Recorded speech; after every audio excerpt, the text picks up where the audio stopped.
On today's episode of What's Going On with Shipping, the motor vessel Dolly sets sail from the port of Baltimore, heading for Norfolk. I'm your host, Sal Mercogliano. Welcome to today's channel. Well, it's been a long time, 2.5 months, since the motor vessel Dolly had that horrific collision with the Francis Scott Key Bridge, leading to the death of 6 of the roadway workers, and then the closing of the port of Baltimore for that period of time. Now the port is back open. The debris, the bridge has been removed between the center spans. Cargo is flowing once again to the port of Baltimore, but now motor vessel Dolly is heading down to Norfolk. We're going to take a look at why she's heading to Norfolk, what is the plans for Dolly, and what do we see happening here in the near future with both the ship and the crew. If you're new to the channel, hey, take a moment, subscribe to the channel, and hit the bell so be alerted about new videos as they come out. If you follow this channel, we have documented what has happened with Dolly from the infamous night when the ship took out the Francis Scott Key Bridge. We did everything from literally a breakdown of the video on the night or the morning in question. We did a breakdown of the timeline, and I'll have links to all these videos so that you can take a look at them. This was based on the initial NTSB report where we kind of walk through the track of the vessel along with the imagery we have of the vessel. We also broke down that NTSB in some more detail, what exactly happened to cause the loss of power on board, which we don't know what the systemic issue was. And then we covered the salvage of the ship, the removal of the bridge in some detail. Had some great hosts. We're trying to get Bill Doyle back on again to give us that recap of everything that has happened with the ship and the port. And here are the images today of her leaving. She was heavily escorted on the way out. She has a crew on board. We're going to talk about that in a second. They were operating. You'll notice that they removed most of the bow containers from the vessel. However, they did not remove any of the containers midships and aft for a reason. They had to have enough containers on board to get underneath the bridge, which we'll talk about. Still a lot of debris on the bow that's up there that were not removed, probably because they needed the weight up forward, also because they were probably concerned about removing some of this damage would weaken the bow further. So here's a great image of her coming out. You can still see those damaged containers on board, along with tugs. They took no chances in the escorting of this vessel. The ship had a Coast Guard escort along with 5 tugs. They even closed the Bay Bridge when the Dolly came out. I actually think that was a mistake, in my opinion. I understand why they did it, but it kind of goes to a little bit of the hysteria concerning this. There are ships going under the bridge all the time, and Dolly was heavily escorted. There was really very little concern here for this to happen, but I do think it's interesting to note the areas around the bridge, the defenses around there, the buttresses. You could still have an overhang of a vessel potentially strike. This is true of many bridges in and around the United States. So come over to story over at Splash 24/7 by our buddy Sam Chambers. The ship's going to transit down to the Virginia International Gateway to offload approximately 1,500 containers to reduce draft before moving to the Norfolk International Terminal for repairs. NTSB, and we're going to go over this in a minute, released an update regarding its investigation into the loss of power. Preliminary findings released in May revealed that during the Dolly's departure from Seagirt, electrical breakers HR and LR1 unexpectedly tripped when the ship was about 3 lengths away from the Francis Scott Key Bridge. This resulted in a total blackout affecting ship's lighting and most equipment, in particular propulsion. We lost propulsion because of the loss of power. While inspecting and testing the ship's electrical power distribution system, NTSB investigators discovered an interruption in the control circuit for HR1 under voltage release, an electrical component designed to open a breaker when voltage drops below a threshold. NTSB has removed that insulated component that connects wires called a terminal block for testing. On the voyage yesterday, this is when Dolly sailed, just 4 of the original 21 crew members who were on the ship when it ran into difficulty on March 26 joined the replacement crew. So there is a full crew on Dolly, but just 4 of the original 21. 8 other members of the crew have arrived back at home in India, with 2 others on the way, so a total of 10 of the original 21. Other crew members recently departed the Dolly for temporary lodging in Baltimore, where they have to remain for now as investigators, including the FBI, continue.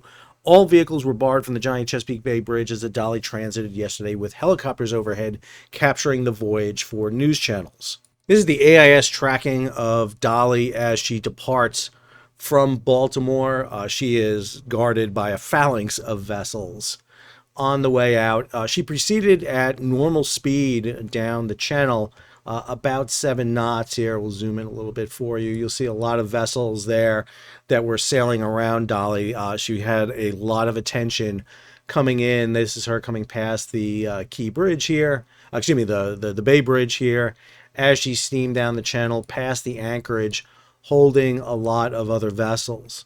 And she proceeded down the bay without really any incident whatsoever. It was a pretty smooth transit. Obviously, a lot of attention was given to the vessel. If we stop here for just a second and zoom in, you'll see what we're talking about here in terms of vessels involved.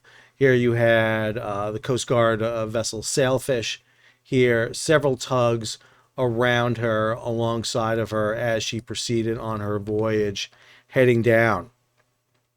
Going down to Norfolk makes the most sense, as I mentioned to you before. If you take off too much weight on the vessel will come out of the water too high, and she just gets under the Chesapeake Bay Bridge. So she needed to be able to clear that bridge to get under. Proceeded southbound through the bay, out toward Virginia Beach, out in here toward the Bay Area, and then you can't cut across Thimble Shoals here. It's shallow. So you have to come down the entire way and come back in. Fast forward a little bit. Here is Dolly coming in. She's going to be coming in off the Navy berths here. This is Navy operating base here in Norfolk. Her coming into the bay here, past all the Navy vessels. This is Craney Island Fueling Terminal here. And she's going to come down and dock right here at the Virginia International Terminal coming in. Again, they're talking about taking off about 1,400 boxes from her. They may take off more, and then she will shift over to NIT over here for repairs. There's a lot of ship repair facilities in and around the area. They have got to get her certifiable so she can go back out to sea again. This is the update to the NTSB report, where they discuss that issue specifically right here. During the accident voyage, electrical breakers HR1, LR1 unexpectedly opened when the vessel was 3 lengths from the Key Bridge, causing the blackout to all shipboard lighting equipment. While examining and testing the vessel's electrical power distribution system control circuitry, NTSB investigators, in coordination with the vessel's crew and parties to the investigation, noted an interruption to the control circuit for HR1's undervolt released. And this is the circuitry that has been removed for investigation. The investigation is ongoing. They have held part of the crew still in Baltimore for determination. The crew members held are more than likely the master and the senior officers, both deck and engine. The ship's pilots would have returned home. However, they live in the Baltimore area, so they would be available for questioning. We are still in the preliminary phases here. There will be extensive hearings that will be open to the public when they do this examination, especially because of the loss of lives. This is going to be very public. We saw it with El Faro when the El Faro sunk back in the early 2010s down off of Puerto Rico. We saw it with the death of the 2 Newark firefighters with the Gran Costa d'Avorio. We're going to see the same thing here with the events that transpired with Dolly. So Dolly will be offloaded partially. They've got to get in and repair the bow section. It's too heavily damaged for an open water voyage. She sailed through the closed waters of the Chesapeake Bay.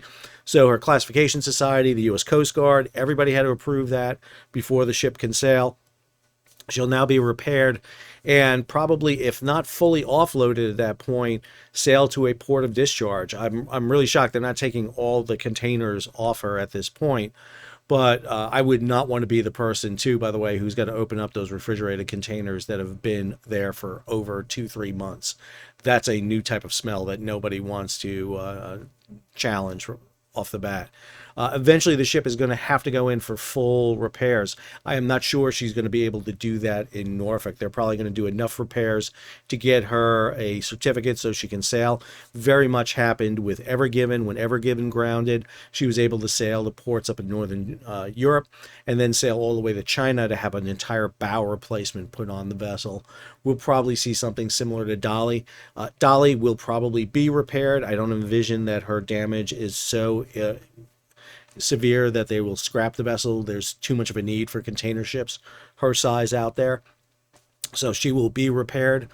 Just a question of where and when. I hope you enjoyed today's episode. If you did, hey, take a moment, subscribe to the channel, and hit the bell so be alerted about new videos as they come out. Leave a comment, share it across social media, and if you can, support the page. How do you do that? You hit that super thanks button down below, or head on over to Patreon, where you can become a monthly, yearly subscriber. I apologize for my voice today. I went to dentist yesterday. My throat's a little hoarse, mouth's a little bit sore, because dentists are just great people who just inflict terrible pain on us. Take care of your teeth. Please take care of your teeth. Best lesson I can tell you right now. Take care of your teeth when you're young so you don't have to go through what I just went through. Until our next episode, this is Sal, signing off.